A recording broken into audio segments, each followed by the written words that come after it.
Welcome back everyone.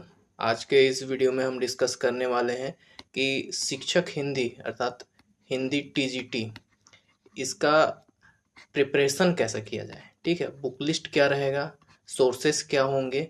अगर आप self study करना चाहते हैं तो ये वीडियो आपके लिए बहुत ही ज़्यादा हेल्पफुल होगी, तो इसे आप एंड तक वॉच करें और हो सके तो अपने जो फ्रेंड्स हैं जो हिंदी वर्ग 2 की तैयारी कर रहे हैं उन तक ही भी ये वीडियो को पहुंचाने का प्रयास करें। ठीक है, तो भाई इसमें पहले सबसे पहले अपन देखते हैं सिलेबस को। ठीक है ना, एक सेकंड, पेन का साइज छोटा कर लेते हैं अपन। तो जो सिलेबस है उसमें भाग अ, ठीक है, भाग अ है, इसमें है आपका हिंदी। हिंदी में भी आपका पहला है हिंदी साहित्य का इतिहास, ये आपका 10 नंबर का आएगा। गद्य खंड आएगा,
वेलकम बैक एवरीवन। आज के इस वीडियो में हम डिस्कस करने वाले हैं शिक्षक हिंदी। ठीक है, टीजीटी हिंदी की तैयारी हम कैसे करें, इसका जो सिलेबस है उसके अनुसार टॉपिक्स को हम अगर यूट्यूब पे देखें तो कहाँ से देखें, बुक्स कौन सा पढ़ें, इन सभी चीज़ों पर हम डिस्कस करेंगे। चूँकि अगर आप इस वीडियो को देख रहे हैं तो मैं मानता हूँ कि आपने कहीं से कोर्स नहीं खरीदा है। ठीक है, अब तक तो आप प्रॉपर सेल्फ स्टडी कर रहे हैं, लेकिन भी आपको बहुत सारी परेशानियां आ रही होंगी इस बीच में कि वेलकम वेलकम बैक एवरीवन। ठीक,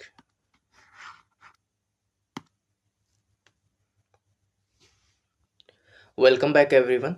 आज के इस वीडियो में हम डिस्कस करने वाले हैं शिक्षक भर्ती में शिक्षक हिंदी वर्ग 2। ठीक है, वर्ग 2 हिंदी की तैयारी हम कैसे करें, बुक लिस्ट क्या होनी चाहिए हमारी, और 30 डेज में, विद इन 30 डेज हम इसकी तैयारी कैसे कर सकते हैं, इस पर हम विस्तृत चर्चा करेंगे। तो इस वीडियो को अंत तक ज़रूर देखना है, क्योंकि अगर आप ये वीडियो देख रहे हैं तो मुझे उम्मीद है कि आपने कहीं से कोर्स खरीदा नहीं है। हो सकता है आप ऑनलाइन वीडियोस देखकर प्रिपरेशन कर रहे हैं या फिर कहीं पीडीएफ पढ़कर, ठीक है, एआई वगैरह सबका यूज करके, बट आपने कोर्स नहीं खरीदा है। लेकिन अगर आपने कोर्स खरीदा भी है और वहाँ से समझ नहीं आ रहा है और आप चाहते हैं कि हम सेल्फ स्टडी करें, तो भी ये वीडियो आपके लिए बहुत ही ज़्यादा इंपॉर्टेंट है। आप इस वीडियो को एंड तक ज़रूर देखें और अपने फ्रेंड्स जो वर्ग 2 हिंदी की तैयारी कर रहे हैं उन तक इस वीडियो को ज़रूर पहुंचाएं, उन्हें भी इससे फ़ायदा होगा। ठीक है, तो अपन सबसे पहले तो देखते हैं सिलेबस। ठीक है, बिना सिलेबस जाने हम कुछ कर नहीं सकते। तो ये है अपने भागों में बटा हुआ है ये सिलेबस। इसमें से आपका पहला भाग है भाग अ। भाग अ भी कुछ टॉपिक्स में बटा हुआ है, 6 टॉपिक्स हैं टोटल भाग अ में, जिसमें से पहला टॉपिक है आपका हिंदी साहित्य का इतिहास। टोटल ये 50 मार्क्स का है। ठीक है, भाग 1 से भाग 6 50 मार्क्स का है।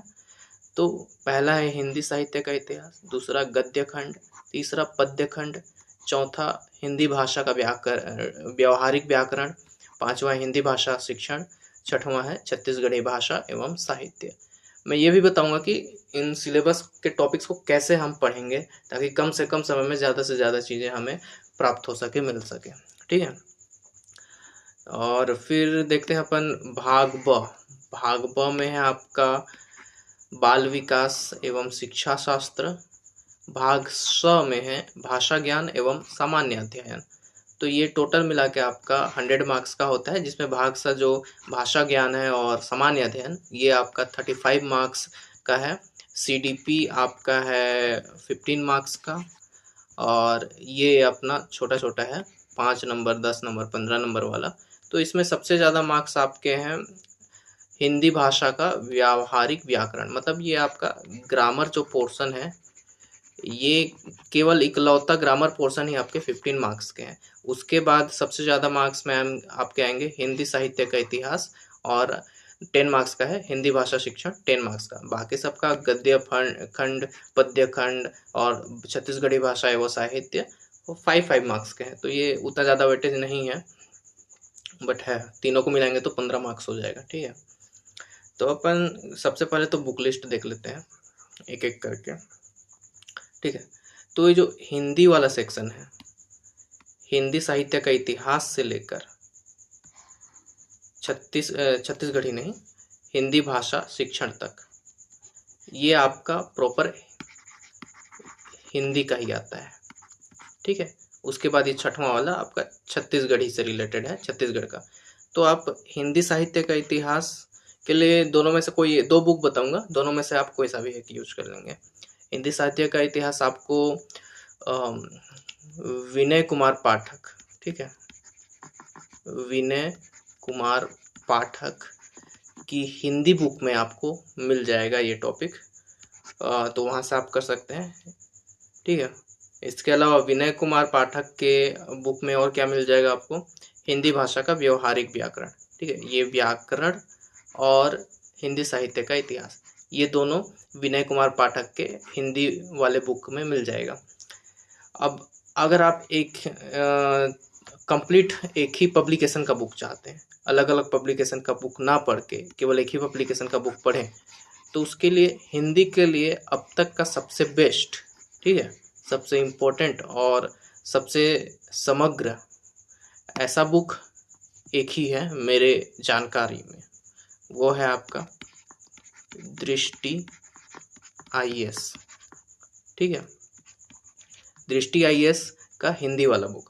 दृष्टि IAS में एक्चुअली 2 प्रकार के बुक आपको मिलेंगे। एक होगा आपका हिंदी ऑप्शनल का बुक, जो कि UPSC के एग्जाम्स के लिए यूज होता है, हिंदी ऑप्शनल का। ठीक है, हिंदी साहित्य ऑप्शनल, ये आपका IAS का एग्जाम, IPS का एग्जाम जो होता है ना, वो लोग पढ़ते हैं जो हिंदी ऑप्शनल लिए रहते हैं, हिंदी साहित्य ऑप्शनल। और एक आता है आपका दृष्टि IAS का ही TGT या फिर PGT हिंदी का बुक। ठीक है, ये दोनों बुक हैं हिंदी के लिए। तो आपका जो हिंदी ऑप्शनल वाला है हिंदी साहित्य, उसमें जो सिलेबस है वो सारे सिलेबस आपको इसमें से कवर हो ही जाएंगे। उसका सिलेबस और इसका सिलेबस में मिक्स हो जाएगा, आपको देखने को मिल जाएगा दोनों का मैच करता हुआ। ठीक है, तो उसमें बहुत ही ज़्यादा डिटेल से दिया हुआ है वो हिंदी ऑप्शनल वाला, हिंदी साहित्य का ऑप्शनल में आपको जितने भी उपन्यास है, कहानी है, सबके बारे में एकदम डिटेल से, एकदम ज़्यादा कंटेंट, ठीक है, समझ रहे हैं आप, बहुत ही ज़्यादा डीप दिया हुआ है उसमें। और TGT PGT में भी ऐसा ही आपको इस लेवल का मिल जाएगा। अगर आपको एकदम डीप पढ़ना है तो ये हिंदी ऑप्शनल वाला बुकलेट जो 13 बुकलेट्स आते हैं उसमें आप जा सकते हैं, लेकिन सारे के सारे बुकलेट्स नहीं पढ़ने हैं उसमें। इसमें सिलेबस देखिएगा आप अपना वर्ग 2 का सिलेबस, उसमें टॉपिक देखिएगा, उस टॉपिक को उस बुकलेट में से पढ़िएगा आप। ठीक है, और अगर आप TGT हिंदी PGT हिंदी वाला बुक लेते हैं तो उसमें तो क्रम से दिया हुआ है छांट के ही ऑलरेडी। ठीक है, तो वो भी आप ले सकते हैं। अब आप ये बुक को या तो मार्केट से खरीद सकते हैं, ऑनलाइन भी खरीद सकते हैं। अगर फ्री ऑफ कॉस्ट चाहिए तो ये आपको टेलीग्राम जैसे ऐप पर मिल जाता है, वहाँ पे चैनल बहुत सारे होते हैं। लेकिन मैं ये आपको नहीं कह रहा हूँ कि ये करने के लिए, क्योंकि ये पायरेसी का होगा, पायरेसी वाला चीज़ होगा। तो आप टेलीग्राम पे सर्च नहीं कीजिएगा हिंदी साहित्य बुक PDF करके, और ना ही उसको डाउनलोड कीजिएगा। ठीक है, आपको नहीं करना है, ये पायरेसी होता है। और दूसरा चीज़ क्या बोल रहा था मैं, और हिंदी भाषा शिक्षण, ठीक है, ये आपको ऑनलाइन मिल जाएगा। हिमांशी मैम का वो वीडियोस है बहुत सारे इसमें हिंदी भाषा शिक्षण का, तो इसका टॉपिक को आप सर्च कीजिएगा यूट्यूब पर तो मिल जाएगा। ठीक है, अब हम देखते हैं एक छत्तीसगढ़ी भाषा एवं साहित्य, ये भी आपको विनय कुमार पाठक के बुक से कर लेनी है। छत्तीसगढ़ का एक अलग से बुक आता है उसको, छत्तीसगढ़ी भाषा का, ठीक है, CGPSC वाले लोग पढ़ते हैं उसको। तो ये तो हो गया अपना सेक्शन ए का। अब इसमें पढ़ना कैसे है बताता हूँ मैं पहले। ऐसे हिंदी साहित्य का इतिहास जब पढ़ेंगे तो उसमें आप पढ़ेंगे आदिकाल, भक्तिकाल, रीतिकाल, वीरगाथा काल, ऐसे करके आधुनिक काल, अलग अलग नामों से कालों को बताया गया है। तो जैसे फॉर एग्जांपल आप आदिकाल पढ़ रहे हैं, ठीक है, तो आदिकाल पढ़ने के बाद ये जो गद्य खंड के जो आदिकाल वाले रचनाकार हैं उनको पढ़िएगा। फिर उसके बाद पद्य खंड के आदिकाल वाले रचनाकारों को पढ़ना है आपको, ठीक है। फिर उसके बाद जब से आप भक्ति काल पढ़े तो भक्ति काल में जो जो रचनाकार थे उनको पढ़ना है गद्य खंड में, पद्य खंड में उनको पढ़ना है, ठीक। तो गद्य खंड और पद्य खंड का डिटेल सिलेबस एक बार देख लेते हैं तो आपको समझ में आ जाएगा चीज। मैं ये बोल रहा था, जैसे ये प्रमुख काल विभाजन होगा हिंदी साहित्य का, प्रमुख काल एवं प्रवृत्तियां, इसमें आदिकाल है, भक्ति काल, रीतिकाल और एक आधुनिक काल।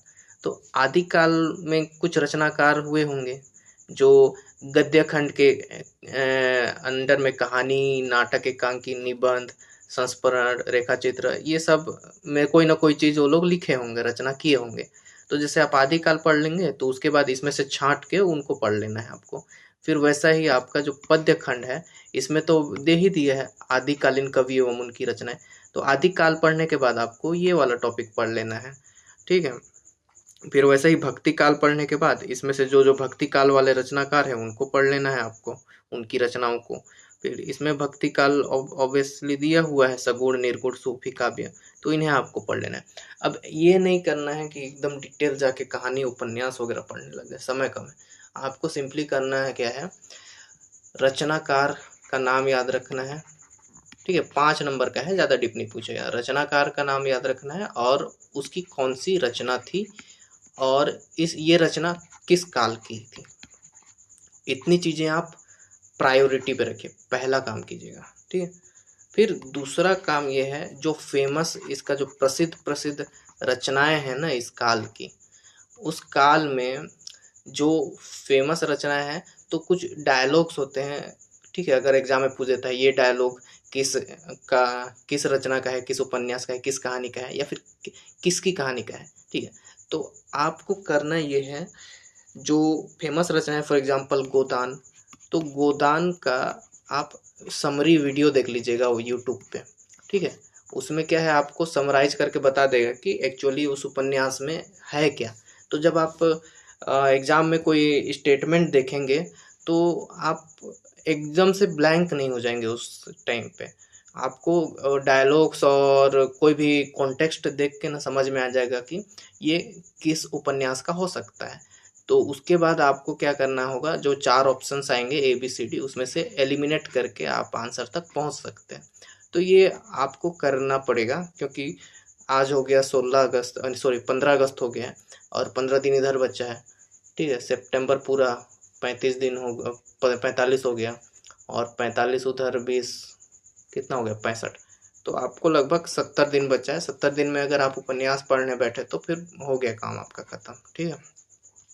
तो ऐसा नहीं करना है। तो रचनाकार, रचना का नाम और उसके काल प्लस फेमस रचनाओं के बारे में समरी देख लेना है, ठीक है। तो ये सब आपको कर लेना है।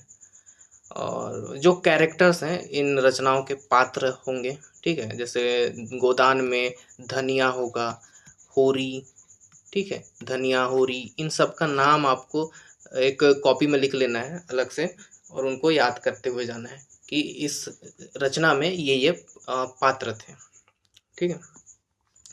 और ये रचना क्या थी, ट्रेजेडी थी या फिर क्या था, ठीक है। ये सब आपको कर लेना है, व्यंग्य था कि क्या था, ये चीज़ आपको करना है इन 3 यूनिट्स पे, ठीक। इतनी चीज़ें समझ में आ गई। फिर अपन देखते हैं ये जो हिंदी भाषा का व्यावहारिक व्याकरण, इसमें आपका क्या है, रस है, छंद है, अलंकार है। ये सब तो आप सिंपली आप यूट्यूब पर सर्च करेंगे आपको देखने को मिल जाएगा, नहीं तो आप विनय कुमार पाठक के बुक से भी इन सबको आप कर सकते हैं। तो छोटा सा टॉपिक है और 15 नंबर का दे दिया है, बहुत ही अच्छा चीज़ है। आप 15 में 15-20 में ला सकते हैं, ठीक है। बट इधर पद्य खंड और गद्य खंड में 5 में 5 लाना मुश्किल है थोड़ा। ठीक, अगर आप एक नए हैं, मतलब कई लोग देखो अभी एसएसटी का तैयारी कर रहे थे, वो लोग हिंदी में स्विच कर लिए कंपटीशन देखकर, तो ऐसे लोगों के लिए थोड़ा सा दिक्कत जाएगा, बट ज़्यादा दिक्कत भी नहीं जाएगा। ठीक है, अपन देखते हैं, ये सब तो विनय कुमार पाठक में हो जाएगा, शब्द शक्तियाँ, वाक्य परिचय वगैरह सब। हिंदी भाषा शिक्षण के लिए आपको हिमांशी मैम का वीडियो देख लेना है। ठीक है, छत्तीसगढ़ी भाषा साहित्य के लिए विनय कुमार पाठक का बुक। इसके बाद हम देखते हैं सीडीपी।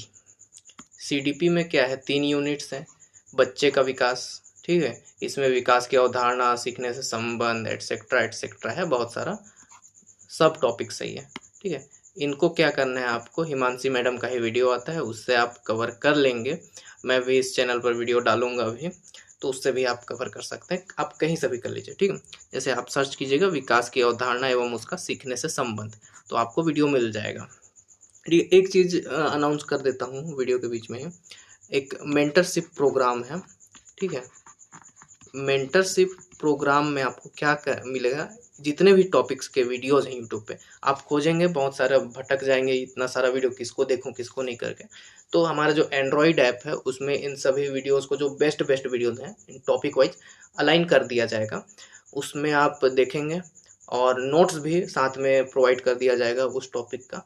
तो आपको क्या होगा, इधर उधर भटकना नहीं पड़ेगा। ठीक है, तो आप उसे परचेस कर सकते हैं, जिसका प्राइस होगा मात्र 499 रुपीज़ में। आपको कंप्लीट सिलेबस का यूट्यूब वीडियोस, और जो सीडीपी तो मैं खुद ही पढ़ा दूंगा, तो मेरे वाले वीडियोस भी आपको देखने को मिल जाएंगे, प्लस आपको इसमें जो नोट्स पीडीएफ्स हैं वो मिल जाएगा 499 रुपीज़ में। तो ये आप कर सकते हैं मेंटरशिप प्रोग्राम ऑप्ट करके। इसका लिंक वगैरह डिटेल सब इस वीडियो के डिस्क्रिप्शन पे दे दूंगा। ठीक है, ये आप एक बार ट्राई कीजिए। फिर आपका आता है समावेशी शिक्षा। ठीक है, ये भी आपको हिमांशी मैडम का वीडियो से मिल जाएगा। आपको नोट्स बनाते जाना है इन सब का। सीखना एवं शिक्षा शास्त्र, ये भी हिमांशी मैडम के वीडियो से मिल जाएगा। आपको कहीं भटकने की जरूरत नहीं है, आपको 5,000 6,000 रुपये इसमें इन्वेस्ट करने की आवश्यकता नहीं है। ठीक है, उससे अच्छा आप सोर्सेस लीजिए, मेंटरशिप प्रोग्राम ले लीजिए, सबसे अच्छा। भाषा ज्ञान एवं सामान्य अध्ययन, हिंदी 5 नंबर का, जब आप उधर से पढ़ लेंगे उसके बाद आपको इधर भी पढ़ लेना है थोड़ा सा। ये मुझे लगता है अगर आप तैयारी कर रहे थे ना पहले, तो ये आप पढ़े होंगे, हिंदी आपको इतना तो आता होगा, तभी आप हिंदी साहित्य ऑप्ट किए हैं। ठीक है, आपको बस रिवीजन करना है। इंग्लिश का वीडियो मेरे इसी चैनल पर आपको मिल जाएगा, 10 से 15 दिन में ये सारे टॉपिक्स भी आपके कवर हो जाएंगे। ठीक है, तो इनको भी आपको कवर करते जाना है। सामान्य मानसिक योग्यता है, फिर उसके बाद है, इसको आपको डेली प्रैक्टिस करना पड़ेगा। ठीक है, आप डेली 1 घंटा आपको इसमें देना ही पड़ेगा रीजनिंग में, नहीं तो काम नहीं चलेगा। अगर आपको आता भी है तो भी अगर आप नहीं प्रैक्टिस करेंगे तो आपका स्पीड स्लो हो जाएगा। फिर हम देखते हैं कंप्यूटर। कंप्यूटर को भी आपको, आपके पास एक तो परीक्षा मंथन बुक होगा, ठीक है, कंप्यूटर का, उसे आप यूज कर सकते हैं। अगर नहीं है तो हरिराम पटेल या फिर जो भी आपके पास बुक अवेलेबल है उसे आप यूज कीजिए, और जितना से ज़्यादा एमसीक्यू हो सके उतना ज़्यादा एमसीक्यू आप अटेम्प्ट कीजिए। ठीक है, सामान्य ज्ञान 10 नंबर का है, इसमें आपका इंडिया और सीजी दोनों है। ठीक है, इंडिया सीजी मिक्स है। तो इसमें आपको क्या करना है, पॉलिटी पे फोकस करना है, पॉलिटी हो जाएगा, और इतिहास पे आप मेडिवल छोड़ दीजिएगा। ठीक है, इसमें आपको क्या करना है, एक तो एंशियंट में सिंधु घाटी सभ्यता देखना है, और एंशियंट में ही आपको बुद्ध और जैन वाला चैप्टर्स देख लेना है। ठीक है, ये 2-3 चैप्टर देख लीजिएगा, और बाकी आपको मॉडर्न हिस्ट्री पे फोकस करना है, 1857 से 1947 तक ज़्यादातर। फिर ज्योग्राफी में भी आपको जो एक आध मैराथन वीडियो सब नहीं आता है 4-5 घंटे का, वो सब आपको कर लेना है। फॉर एग्जांपल देखिए, सबसे पहले आप पॉलिटी का 4-5 घंटे वाला मैराथन वीडियो देखिए, फिर घटना चक्र से आपको एमसीक्यू लगा लेना है उसका, फिर आपका पॉलिटी निपटा देना है। वैसे एकदम डीप नहीं पढ़ना है इसको। हिस्ट्री में भी एंशियंट और मॉडर्न को ही कीजिए, मेडिवल को छोड़ दीजिए, आप मेडिवल को नहीं पढ़ना है आपको। आपको, ठीक है। आएगा एक आध क्वेश्चन तो देखा जाएगा, ठीक है, बट नहीं पढ़ना है उसको। फिर आपको भूगोल में भी वैसे ही करना है, मैराथन वीडियो देख के आपको घटना चक्र करना है। इकोनॉमिक्स भी सेम करना है अपन को। इकोनॉमिक्स में तो जनरली जो जीडीपी, एनडीपी, एनएनपी, जीएनपी ये सब क्या होता है इसके बारे में बेसिक आइडिया रखना है, और जो फॉर्मूला वाले क्वेश्चन सॉल्व कराते हैं कि एनडीपी बराबर क्या होता है प्लस माइनस कर करके, ठीक है। साइंस आपको छोड़ देना है, साइंस अगर आपसे नहीं बनता है, नहीं पढ़ते हैं तो इसे आप कंप्लीटली इग्नोर कर दें। एक आध क्वेश्चन आएगा तो उसे आप छोड़ दीजिए, बाकी चीज़ से कंपनसेट कर लीजिएगा आप। छत्तीसगढ़ की सामान्य जानकारी, इसको आप हरिराम पटेल का जो अनसॉल्ड या फिर सॉल्ड वीडियो, सॉल्ड बुक आता है 2 वॉल्यूम में, ठीक है, वॉल्यूम 1 और वॉल्यूम 2, उसी को करना है और उसके अलावा कुछ नहीं करना है। अगर आपके पास मोटा वाला बुक है पहले से, वॉल्यूम 1, वॉल्यूम 2 और वॉल्यूम 3, तो उससे आप रिवाइज कर लीजिए, लेकिन एमसीक्यू तो बहुत ही ज़्यादा ज़रूरी है, ठीक है। तो एमसीक्यू के लिए आप वही 2 को कर लीजिएगा। नई शिक्षा नीति, ये भी हज़ारों वीडियो पड़े हुए हैं यूट्यूब पर, इसे भी आप कर सकते हैं वहाँ से। अगर आप मुझसे पढ़ना चाहते हैं तो मैं भी इस चैनल पर इस पर एक वीडियो बनाकर अपलोड कर दूंगा, जिसमें आपको बहुत सारे एमसीक्यूज भी देखने को मिल जाएंगे, ठीक है। तो इस प्रकार आपका सिलेबस भी कंप्लीट हो जाएगा और ज़्यादा वो नहीं लगेगा करना कहाँ से करके डाउट वगैरह, ठीक है। और सबसे अच्छा तो आप मेंटरशिप प्रोग्राम ले लो, तो इन सब का झंझट भी नहीं रहेगा, आपको वीडियो वहाँ पर देखने को मिल जाएंगे, वहाँ से आप कर लीजिएगा, ठीक है। वीडियो को अब तक देखने के लिए थैंक यू। चैनल को सब्सक्राइब कर लेना है आपको, कमेंट करना है जो भी डाउट होगा उसको, ठीक है।